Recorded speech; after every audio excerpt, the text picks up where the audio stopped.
Vamos falar um pouco hoje aí sobre a avaliação de sistemas de IA para a saúde humana, né, em específico o HealthBench, trazer aí talvez interrogações sobre como foi feito esse benchmark, né, mas eu acredito que seja um começo aí para o que a gente possa realmente organizar, né, de avaliações de modelos de linguagem na saúde, né.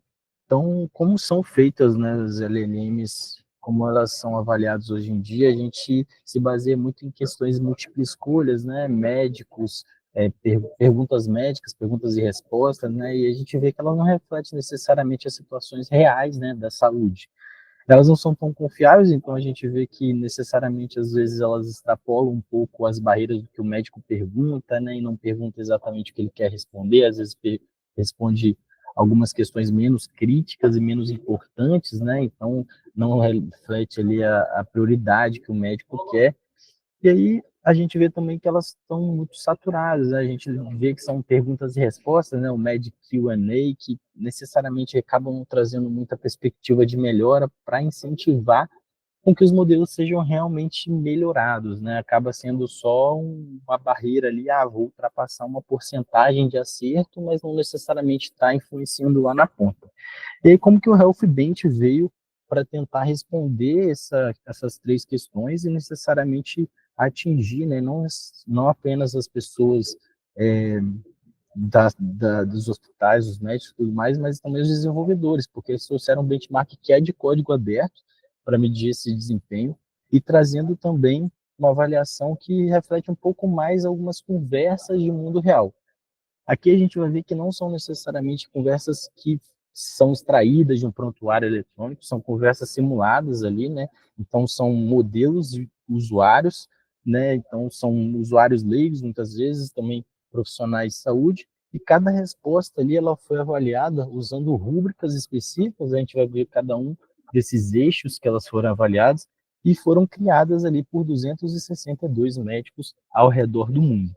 Então a gente vê aí que necessariamente de 49 especialidades, 262 médicos foram aí reunidos para tentar avaliar e testar a IA, né, do mundo inteiro.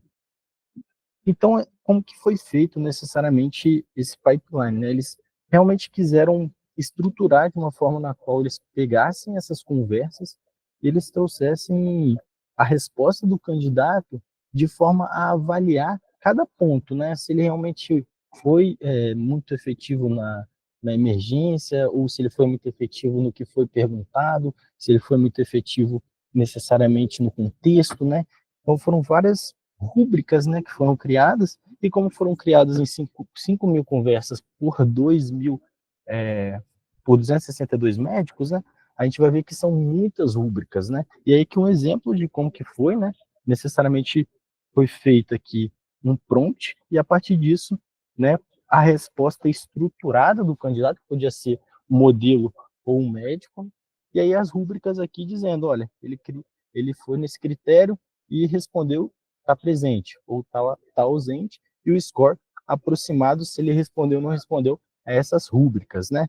E como foram 5 mil aí conversas realistas, também foram necessariamente em diferentes línguas, né? Simulando essas interações, e aí 262 médicos que representaram 60 países, né? E aí a gente fala de 49 idiomas que foram utilizados nesse processo de validação. E aí, esses critérios específicos, como a gente pode ver, como são 5 mil critérios por 262 médicos, a gente vê 48 mil critérios únicos, né, que foram usados para descrever os comportamentos específicos dos médicos que devem ser recompensados, ou seja, se eles devem ser aceitos ou não, de acordo com a pontuação que os médicos avaliaram. Então, acaba sendo um critério muito mais realista, né, e muito mais abrangente também, né. E aí a gente vê aqui tem 48.562 maneiras de dizer, olha, essa medicina aqui que ele falou está correta, né?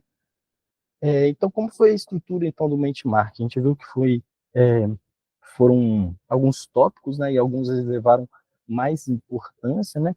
O primeiro deles ali, encaminhamento de emergência, foi 9,6% das situações críticas que tinham que ter atendimento imediato. A outra foi a comunicação adaptada à expertise, a resposta sobre certeza, profundidade, se teve a tarefa nos dados, saúde global, né? E se teve contexto ou não. A gente vai ver que muitos dos modelos eles não conseguiram adaptar muito ao contexto, né? E um modelo muito interessante eles não usaram aqui, que é o DeepSeek, que acabou faltando, que é um modelo de raciocínio aí, né, aberto também, que poderia estar contribuindo nesse benchmark. Os eixos que eles levaram em consideração a completude, esse aqui foi o mais importante, né, para ver se eles estavam levando em consideração todas as informações que precisavam para responder aquele prompt, a precisão, a consciência contextual, a qualidade da comunicação e se estava seguindo necessariamente o que foi um mandado ali no prompt, né? Como resultado, a gente viu o modelo do OpenAI O3 liderando com 60% da pontuação geral, então foi o melhor modelo testado, seguido do GPT-4.1, Grok 3 e o Gemini 2.5 Pro, uma performance aí forte. A gente vê que os modelos menores, eles melhoraram significativamente, a gente vai ver um pouco como que o custo-benefício desses modelos também aumentou muito, então, por inferência ali, como que ficou muito mais barato utilizar o 4.1 e necessariamente o GPT, a comparação de como que ele era no ano passado para como que ele é agora nesse ano. E a variação da performance também foi avaliada em diferentes temas, né? Então a gente vai ver cada um deles. Aqui, se a gente for ver, então, esse aqui é o top 3 que eu falei, né, do overall. A gente vê os scores por tema, então emergência, como a gente falou, né, resposta profunda, se tem contexto ou não. Opa! E aí, o O3 foi o que teve uma maior taxa aí de acerto de score em cima, né, das rúbricas dos médicos.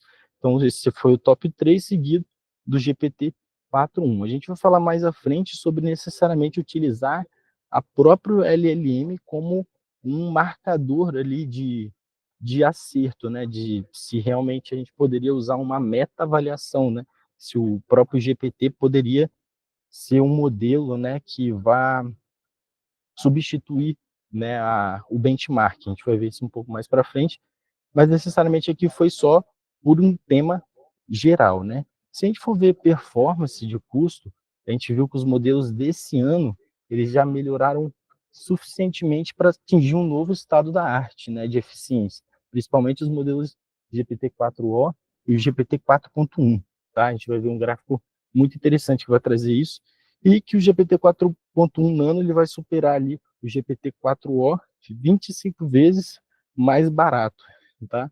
Em custo-benefício. Uma relação ali de compute de teste, que necessariamente é inferência, e uma melhoria também da performance, trazendo um melhor resultado. Então a gente vê aqui, ó, que tem o GPT 4.1 mini e o GPT 4. O GPT-4o, os dois aqui com custo-benefício, né? Ou seja, uma inferência muito barata com um score relativamente alto, né? Do que tinha-se já no passado. E outros critérios ali que a gente foi ver de redução de erro, né? Do GPT 3.5 para o 4.1, a gente teve uma melhoria aí de 4 vezes nos erros, né? E aqui o foco principalmente na dimensão de emergência médica, trazendo uma evolução muito grande aí nesses modelos, tá? Avaliados então por esses critérios múltiplos dos médicos, trazendo uma alta confiabilidade. Então aqui a gente vê essa melhoria, o GPT 3.5 Turbo aqui, né, com todos aqueles temas que a gente viu, e o GPT 4, o 4o aqui do ano passado, ele já estava aqui 4 vezes melhor, né, como a gente viu, do que o 3.5, tendo aquele, né, top mais ou menos 4 que a gente viu, sendo o 4.1 aqui melhor, né, quando a gente vê um erro por consenso. Então, o 4.1 aqui, ele teve um erro menor. Agora, a comparação com o médico, acho que foi muito interessante isso que eles trouxeram, que é ver realmente o impacto, né, a interferência ou a intervenção dos modelos de IA no dia a dia dos médicos. E aqui a gente consegue ver, né, que os modelos realmente melhoraram as respostas médicas nos modelos de semana do ano passado, né, de setembro de 2024. Ou seja, os médicos melhoraram os modelos com as respostas deles. Mas nesse ano já não aconteceu a mesma coisa. Os modelos estavam tão bons que necessariamente os médicos, trazendo as respostas deles, não melhoraram tanto os modelos com esses benchmarks, tá? Então, a gente vê também outra coisa, que a performance médica foi mais fraca que os modelos recentes, que foi um marco histórico, acaba que a IA está sendo melhor ali realmente do que os médicos sem a IA, né? E aí implica aí muito na importância que a gente vê nessa colaboração humano-IA cada vez mais crescente, né? Então aqui o que a gente vê dos modelos dos médicos melhorando os modelos, né, que em abril de 2025 a gente tem o score overall de 0,48, que foi melhorado que melhorou os modelos, né, para 0,487. Então os modelos melhoraram com os médicos, o que não aconteceu agora, né, em setembro, né, a gente viu que necessariamente os modelos acabaram não melhorando o que os médicos falaram.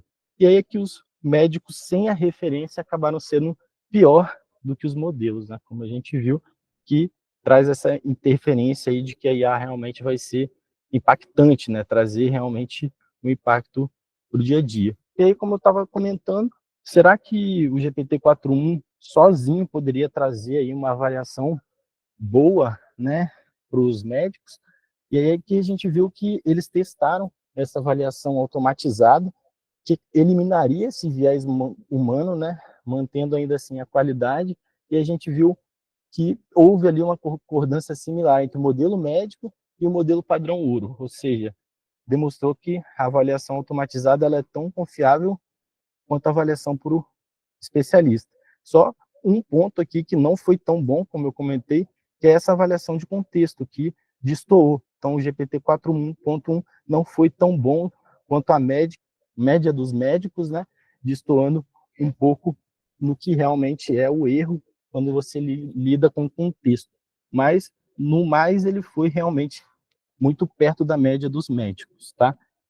E aí aqui, então, a gente vê que o HealthBench ele representa um avanço significativo na avaliação dos modelos de IA para a saúde, ele fornece esse padrão confiável e mede realmente esse progresso para melhorar a saúde, tá? Além de ser open source. E um ponto a mais que eu trouxe foi esse MedHelm, que é um outro benchmark que foi publicado ontem, para a gente talvez aí discutir nos próximos dias, próximas semanas, como que ele pode trazer um novo olhar, né? Porque o que a gente está olhando aqui são conversas simuladas, né? E esse MedHelm do pessoal de Stanford traz uma perspectiva muito mais real, distraído realmente de prontuários eletrônicos, né? De conversas que o médico realmente teve com o paciente e como que ele poderia avaliar o acerto do médico em cima, né, de critérios muito mais estruturais, né, com a IA. E aí, o legal também, só de spoiler, é que aqui eles usaram o DeepSeek, né, R1, que é um modelo de reasoning que tem realmente sido muito bom na saúde.